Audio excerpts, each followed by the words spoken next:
Баршаңызға сәлем достар, менің арнама қош келдіңіздер. Бүгін сіздерге кабачкидан өте дәмді болып шығатын икраның жасалу жолын ұсынатын боламын.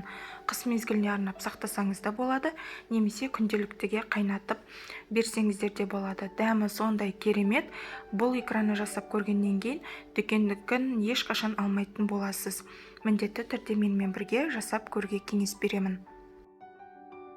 Алдымен қажетті көкөністеріміздің барлығын сыртын тазалап, жақсылап жуып аламыз. Және пиязымызды 4 бұрыштап тураймыз. Сәбізімізді де дәл сол формада, яғни 4 бұрыштап турап алатын боламыз.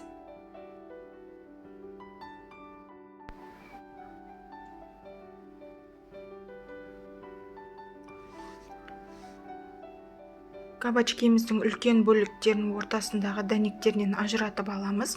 Кішкентай болса, ортасындағы дәндерін алудың қажеті жоқ. Үлкендерін ғана алдым, осылай оны да турап алатын боламыз. Енді қазанымызды газымызге қойып, қаздырып, оған қажетті сұйық майды құятын боламыз. Толық граммдарын описание бөліміне жазып қалдырамын. Қызған майымызға пиязымызды салып, жақсылап қуыратын боламыз. Менде бұл қазан кішкентай болатын болды, үлкен қазанға ауыстырып алдым. Жақсылап пиязымызды қуырып алсақ, жұмсарғанша оның үстіне сәбізімізді де қосып қуыратын боламыз. 7-8 минут аралығында қуырамыз. Неге қуырылып болған сәтте біз секерімізбенен тұзымызды қосатын боламыз. Бастапқы кезде 50 грамм тұз қосып жатырмын. Қайнау барысында дәміне қарай тағы да аз болса салсаңыздар болады. Мінекей согы шығып, осындай сөлі қайнайтын болады. Енді осы сәтте кабачкемізді де қосып қайнататын боламыз. Біркелкі болғанша жақсылап араластырамыз. Жоғары отта бұның да қуырылғанын күтеміз. Қақпағын жауып. Мінекей кабачкеміз біздің солын шығарып, жұмсарып жатыр. Енді осы сәтте газымызды баяу қойып, қақпағын толық жаппаймыз. Осы сәтте біз томат пастасын пайдаланамыз, және біраз қасық қара бұрыш, және осындай сарымсақ тісшелері керек болады. Оның барлығын ұсақтап турап аламыз.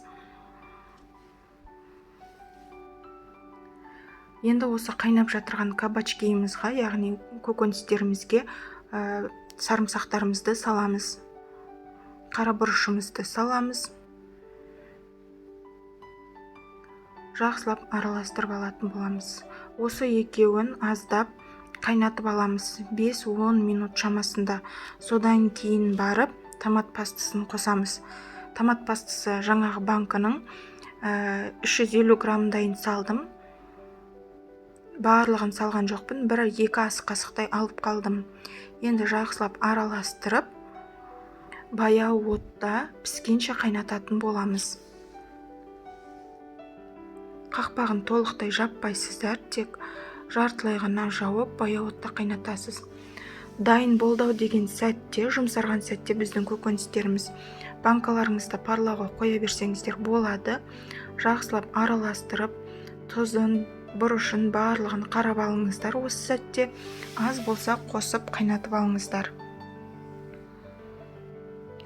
Енді осы икрамызды біз блендермен езіп алатын боламыз. Яғни газымыздан шығараттырып, осындай блендердің көмегімен толықтай езіп аламыз. Жақсылап езіп алыңыздар. Мінекей араластырып көріп жатырмын барлығы езілгендігін. Енді осы езбемізді, яғни ботқа секілді болды ғой, соны газымызге қайтадан қоямыз. Газымызге қойған кезде байқас болыңыздар, себебі бұл бүлкілдеп, яғни ататын болады. Қолыңызды күйіп, жарақаттап алмаңыз. Осындай кезде біз біраз қасығымызды толтырмай уксус, яғни сірке суымызды қосып араластырамыз да газымызды сөндіреміз. Содан кейін парланған банкаларымызға шетінен құйып жауа беретін боламыз закрывалканың көмегімен. Жақсылап араластырып алыңыздар. Бұл рецепт бойынша 5 банка шығады 1 литрлықтан. бірақ та бір банкысын үйге алып қалдым балдардың жеуіне. 4 банкамызға жақсылап құйып аламыз.